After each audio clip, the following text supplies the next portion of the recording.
got a recoil testing device that we've basically pretty much invented from scratch. What we're doing here is we're testing the .50 caliber McMillan rifle that has a recoil mitigation device that we've spent the last 2 years developing.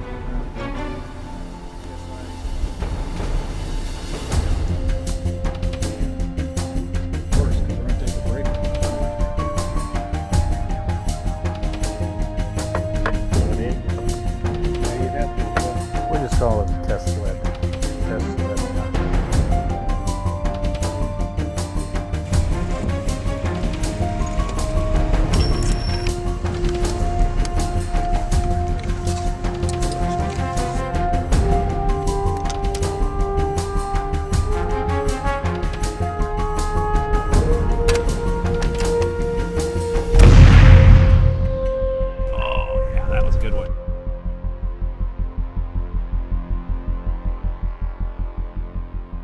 McMillan Group International is always trying to find better ways to do what we do.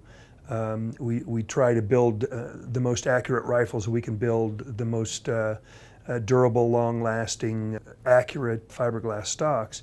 And this is just another generation of trying to provide our American soldiers and military men with something that not only makes them better at their job, will be healthier for them. It'll allow them to do their job without risking harm in a way that they would in an unrecoil mitigated .50 caliber rifle. We developed a sled specifically for testing bolt-action rifles.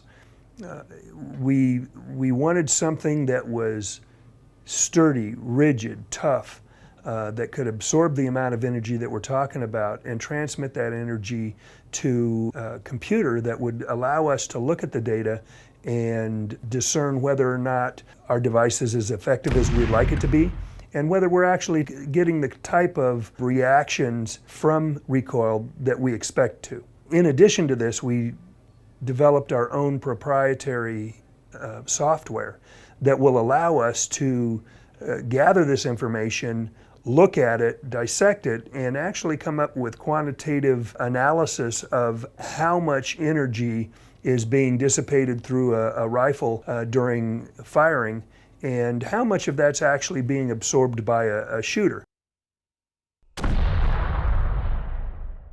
We're testing the recoil of the McMillan TAC 50, the new version of it, which is called the R2. And the R2 is a recoil mitigated rifle. There'll be two types of tests that will be done here today. One will be what we call a static test. The second test that we're going to have is going to be a felt recoil test. And this device here has the capability of doing both. 752, just over 500. Wow, that was really good.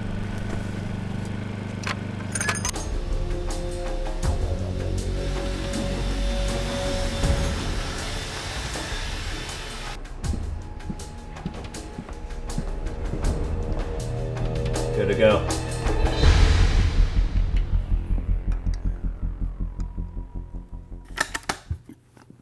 Give me a fire in the hole. Fire in the hole! This is a felt recoil test. It's what the shooter feels, because the shooter is recoiling himself back from the shot, and the pounds of energy on the shooter is different than it would be if it were just placed in a static position.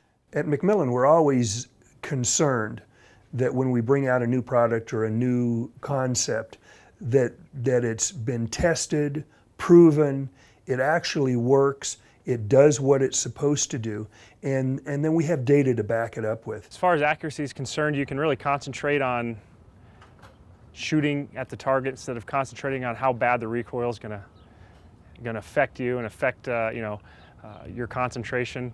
You can shoot a lot more. It eliminates the whole fact of thinking about you're going to get beat up when you shoot the gun.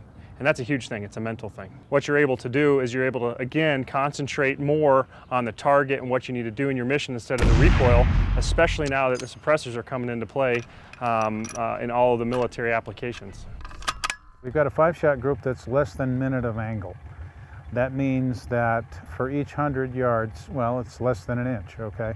A minute of angle is an inch. So that rifle right there, unbedded, is capable of shooting within 10 inches at 1,000 yards.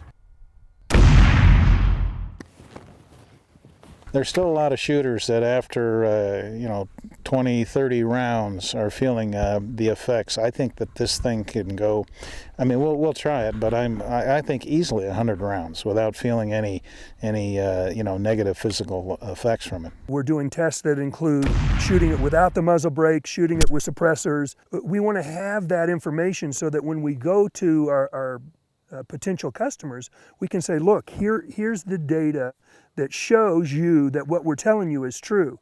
10,000 pounds was the reading that we were getting, 10,000 above, 10, 11,000 pounds on a standard TAC 50, standard muzzle brake. And that's probably pretty close to the industry standard, I would guess, out there.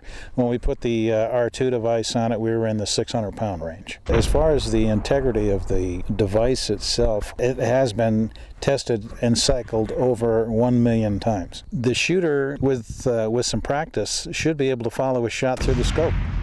That's a big one. A shooter's head has a tendency to fly forward as the gun recoils, and that's really what facilitates the getting scope bit.